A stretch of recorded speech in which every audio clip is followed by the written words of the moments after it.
The United States signaled it was not afraid to resume the war with Iran as no deal was signed despite President Donald Trump claiming he was on the verge of reaching an agreement. Trump said he was looking to make his final decision on the deal to extend the ceasefire and reopen the Strait of Hormuz. The U.S. president held a meeting in the White House Situation Room with advisors on Friday, but it had concluded without a decision.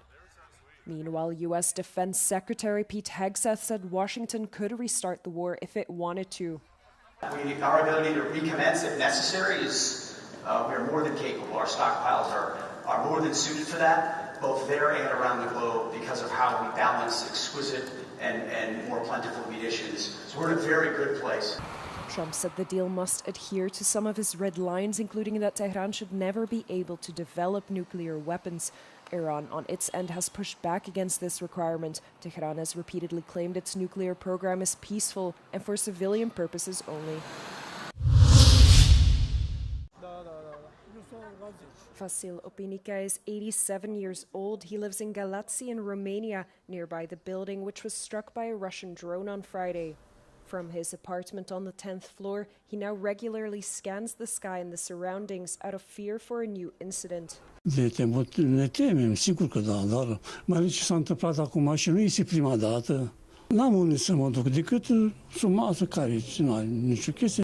In the case of an emergency, Vasil also worries that he would not have enough food supplies to last until rescuers arrive. Dacă se ia curentul, se întâmplă, e foarte complicat, nu? Lanterne am, telefonul, care e așa, altceva nu văd. De mâncare, ce să ai, frigider și atâta tot. Au început din ce în ce mai des cu aceste drone. Ar trebui la școală să se instruiască și copiii, să știe și ei la ora actuală ce se poate întâmpla. The Russian drone had been part of an overnight attack on Ukraine and changed its trajectory, what led it to crash in Romania, a NATO member state. It is unclear what caused the drone to change its course, but the incident added to concerns that the war could spread across the alliance's borders.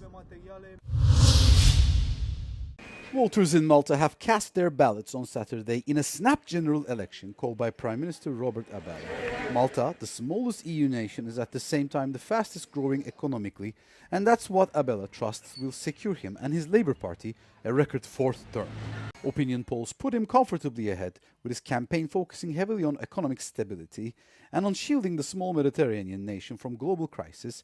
As the island's GDP grew 4% last year, inflation is low, and there is no real unemployment. Electricity and fuel prices have also been frozen for the best part of 10 years, making them the lowest in Europe. His main rival is Nationalist Party candidate Alex Borg, a 30-year-old lawyer who aims to become the country's youngest leader. The political choice comes despite persistent concerns over environmental degradation, a foreign-driven construction boom, and deep-seated state corruption. According to political analysts, many citizens prioritize financial security over political scandal, despite a highly critical Council of Europe report on institutional corruption. The administration has also earmarked an additional €250 million for subsidies to cushion families against the fallout of the Middle East conflict. Preliminary results are expected to emerge on Sunday afternoon. The head of the World Health Organization, Tedros Adhanom Ghebreyesus, landed in the eastern Ituri province of the Democratic Republic of Congo on Saturday to assess a severe outbreak of a rare type of Ebola.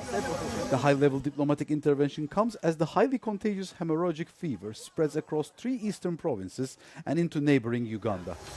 According to the Africa Centers for Disease Control and Prevention, there have already been at least 1,077 suspected cases, including 246 deaths, while Uganda confirmed 9 infections. Containment efforts are severely hindered by regional insecurity, with Islamic State-affiliated ADF militants and M23 rebels controlling significant portions of the territory. Health officials expressed deep alarm over nearly 1 million displaced people living in overcrowded camps near the provincial capital of Bunia, where poor hygiene could accelerate the epidemic. In response to the mounting crisis, both Uganda and Rwanda have closed their borders, with Kampala enforcing a 21-day quarantine for arrivals from the DRC.